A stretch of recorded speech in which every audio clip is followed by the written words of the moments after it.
in Italy. I'm Mika, SCB chair for the term 1819, and I'm here today to talk to you about XPP and case solving.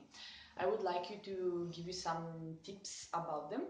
So why is it important to talk about XPP? First of all, it's important to talk about XPP because they are our Holy Bible in ISAC. They are the global document that is updated each year in every global conference, and in which you can find the rights and the duties of each party that participates in an ISAC exchange. So the AP, the opportunity takers, and ISAC. But not only ISAC members need to know about XPP. It's extremely important that you read them and that you know what is their content, but it's also important that our stakeholders and our APs know about them, because if they know about them, it will be faster and easier to solve cases if they arouse, and it's also easier to prevent that problems arouse. So what I suggest you is to make the AP read the contract really well and solve any doubts that they have about it. Send them the XPP as soon as they are approved and make them read all of them and ensure that they understood the content. And another thing you can do is to have a space during the outgoing preparation seminar in which you can explain briefly the main points of XPP, especially focusing on reimbursements. So when does an AP have the right to have a reimbursement, and especially focusing on the fact that the AP has to be the first one that tries to solve the issue proactively. So explaining them what are the steps of case solving if a case arouses. This is extremely important, so make sure that they know about them, because this will help us to solve the cases faster and to prevent them and to be more customer-centric. Other tips that I would like to give you are about case solving. So you can see all the steps you have to go through in the material, so I won't repeat them. But one important thing that I would like to focus on is that you have to before try and fail each step before going to the next one. So you have to first try the step one, fail it, and then you can pass to the next step. And this has to happen because if we arrive to the third step, we have to have the written proof that you try to solve the issues before. So it's extremely important. Another tip I would like to give you is to collect always written proof when you state something in solving a case. Because if you don't have written proof, it's like you have no proof in case solving. What is written proof? A written proof can be flight tickets, it can be pictures, it can be messenger conversation, WhatsApp conversation, emails, anything that is written. And it's important because, as I said before, you can't solve a case and state something if you don't have the proof.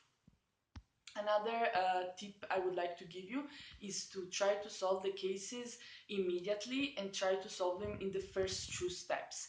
So by ensuring that the P knows what to do if there is a problem, and by ensuring that you know how to communicate with the hosting or the sending entity when there is a problem. And so I would also suggest to solve the cases with no financial compensation, because if you act before, it's easier, and during the AP's experience, it's easier to solve the issue and to ensure that the AP will have all the standards delivered. So here it's also a matter of cooperation and co-delivery with the hosting entity or the sending entity you are working in.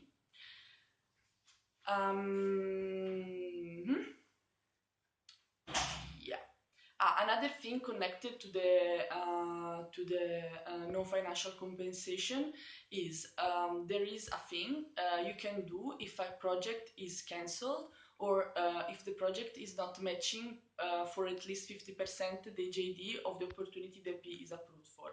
If this happens and the P has problems during the realization, the hosting entity can find a way to solve the issue non-financially. So what does the hosting entity need to do? The hosting entity needs to find up to 3 opportunities that match the 50% at least of the JD of the opportunity that the P was approved for, and that are in the same territory, so not necessarily in the same LC. It can be, for example, if the project was in Roma Sapienza, the project you find the substitution can be in the whole Italy. So in the same territory, and it doesn't have to be in the exact same dates, but If it's in the same period, it's better. And if the AP rejects all of these free opportunities that match all the criteria, then the AP won't have the reimbursement. Why is it important to try with this way? Because we want, as Isaac, to try to make the AP live the Isaac experience anyways. And another thing, another tip is don't make the APs buy the transports before they get the visa. Because if some issues then arises with the visa and the AP can't leave anymore, we as Isaac never reimburse the transports if they have been bought before obtaining the visa. So this is important, and remind this to your APs. And this is it. These are all the tips I wanted to give you about XPP and case solving. The last one is read them, because it's really important, and you have the links in the material. If you have any doubt, we as ACB, me and my team, Esther, Bennino, Robertino and Fidan, will help you whenever. So if you have some doubts on how to solve a case, what to do, just write to us, and we will be there for you. And nothing, have a good day. Thank you.